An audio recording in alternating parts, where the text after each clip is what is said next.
Yes. It's been 60 years on since the fire service came into existence, and we have done creditably well in trying to salvage the properties and even the lives of the people that we serve in this country. People have, over the years, limited us to only firefighting. Yes, indeed, the act which first established the organization Fire Service gave us the initial mandate to just fight fires. But with time, per the Act 537, our mandate or our scope was widened to include rescue services as well. And for the past 60 years, this is what we have been doing. Just to take you to some few months back, just in February alone, in 2023, we were able to salvage properties to a tune of about 10 million, a little over 10 million. Cedis? As compared, yes, cedis, as compared to a little over 3 million, meaning that we are doing our best, putting our lives at risk just to the people who normally, some of them, let's say most of them, chastise us for some of the mishaps in our line of duty. But we take it as part of the occupational hazards, and we are not relenting to actually. When people say you came with, there was no water. There is no iota of truth in that. You know, we work with different tenders with different water capacity, and therefore we cannot carry the whole world's water to a fire scene.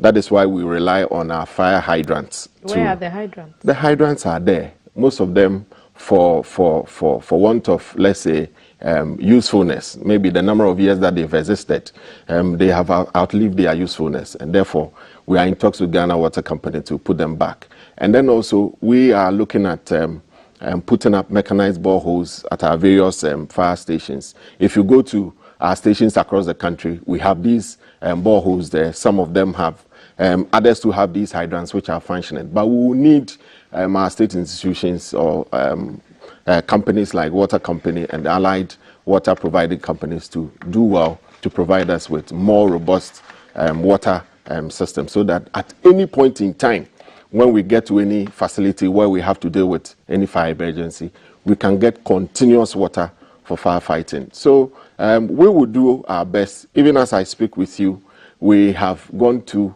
a lot of institutions to educate the masses as to how best to stay safe. But just that we have issues with people giving us a listening ear. There is one thing doing the education, and there is another also getting the response, the needed response. But I would say that for quite some time now, we've had some responsiveness from the public in such a way that within this first quarter, we've been able to reduce fires to a tune of about almost 10%, which we've targeted to get it further down to about 20% by the mid of this year. So we are on it, and we will continue to do our best, even at the peril of our lives. What's the extent of collaboration in cases of emergency? We hear that an investigation is underway, and that's perhaps the last we would hear of what caused the fire and how that investigation ended. How do you security agencies work together so that the public gets the actual report of the cause of the fire, which will then inform further action in future? Yes, the collaboration has been there. For us, we are concerned particularly about the origin and the cause of, let's say, fires. Once we are done with our investigations and there are criminal intent, let's say there are malicious intent to the cause of the fire, it is where we invite the police to also take it from there. So the collaboration has been there. In fact, our reports have become an output, or let's say an input for other agencies to also take it from there to also conclude their report. So for us, we'll continue to do our best. Every fire that we attend is investigated, and the causes are well documented. Anyone who needs copies of our reports could could honor us by putting in a request, and then such reports could be made available. You know, every fire has an owner, and therefore we cannot just put the causes of these fires just there, because there are other legal implications as to that. But fires relating to public premises, as soon as we are done with our investigations, we make the public aware, and for that we have been doing very well. The work is not easy though, is it? Because the job itself is very demanding and there are challenges. But beyond the work challenges of a lack of logistics, perhaps outdated equipment that you have. The firefighters themselves lack a lot of things in their line of duty. Take us through some of these challenges. Yes, Thelma, the saddest issue we have in this country is that we don't put premium on our safety. We tend to put a lot of consideration on our security, but we all know that safety and security go hand in hand, and therefore we cannot compromise our safety as well as our security. But as a nation, even when we are resourcing security apparatus, of which fire service is part, we tend to give less premium to that, and that has actually affected us in our delivery. So sometimes when we respond to these emergencies and we are unable to perform because of failures of our equipment, it is not our fault.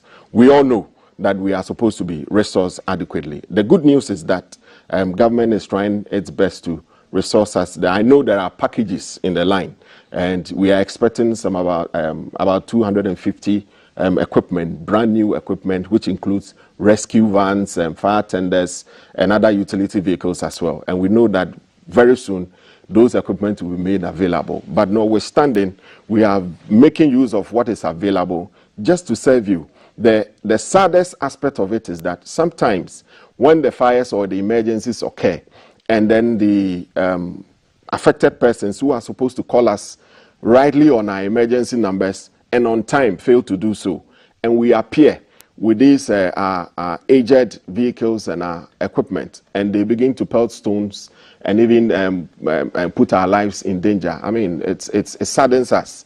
Every firefighter wishes that at the call to any emergency, he or she is able to put his life at the beckon of the affected person and to save more property and lives. But when we come and per your own negligence, you put the blame squarely on us, sometimes it affects us.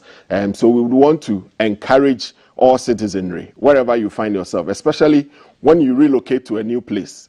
You should get to know the nearest fire station to you, closest to you, know their emergency or direct number, so that if you are faced with flooding, you are faced with, let's say, an entrapment issue or fire situation, you can quickly call or even drive or ride your bicycle or motorbike to the place and then call on them to help you.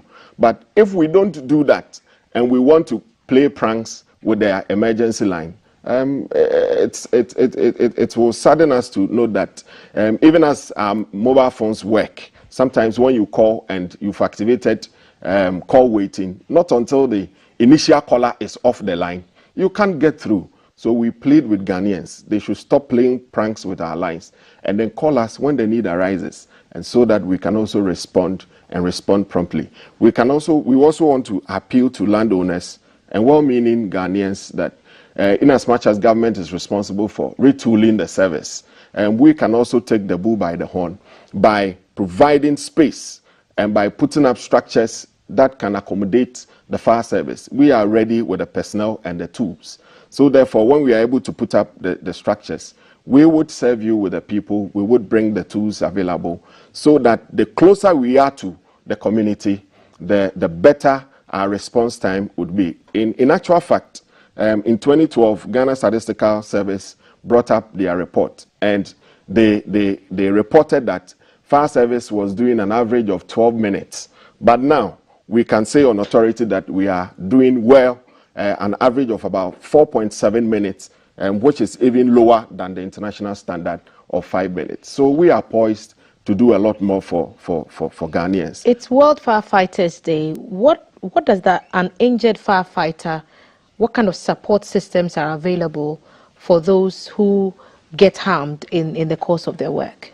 Yes, unfortunately, the fire service has not gotten its own medical facility where injured persons are taken care of. But we have the goodwill with the other security service like the police and the military, where our injured personnel are sent for medical attention. The system is such that we don't have robust insurance system for the firefighter. The firefighter would have to... The firefighters are not insured? Yes, we are insured, but the system is quite bureaucratic. Therefore, currently what pertains is that the firefighter would have to pay upfront, and then later the system reimburses. Notwithstanding, management has secured certain packages where within no time the firefighters will be taken care of. But notwithstanding, we are still putting ourselves and our lives at the beckon of the people that we serve, and we are poised to do more for them. It's your day today. What's your message to your people? What's your message to Ghanaians before we Yes, our day is actually tomorrow, 4th of May. Okay. What we are going to do is that we are going to hold memorial services across the country. All the regional capitals or the regional headquarters of fire service is going to hold a memorial service. One in recognizing the sacrifices of the current firefighters, or those of us who are still alive and are putting our lives at risk, and then also to honor our fallen heroes, those who have paid the ultimate price by way of salvaging properties and even lives of Ghanaians. So there will be a sound off where a mini silence will be held in honor of our fallen heroes, and then also we would do a lot of coin laying to remember their memory as well. And then we are not reneging on the fact that our current firefighters have been doing a lot to salvage the lives of people and that of property, and therefore we are going to award deserving and hard-working firefighters as well across the country.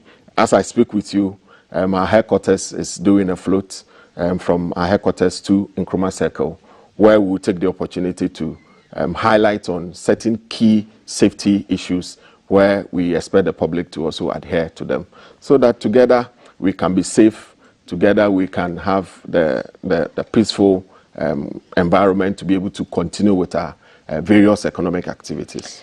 Congratulations ahead of your celebration, and thank you again, you and your men, for your service. Lastly, before I go, I need to say a very big thank you to the GBC brand for helping us over the years for propagating our message. Indeed, we don't take it lightly, and therefore we say God bless you, and then keep you and make you even a stronger brand. Thank you so much. Thank you so much for the acknowledgement. Management and staff really appreciate it. Divisional Officer 3 of the Ghana National Fire Service, Desmond Aka, who is the Deputy National PR of the service, appreciating GBC. It's World Firefighters Day tomorrow. Memorial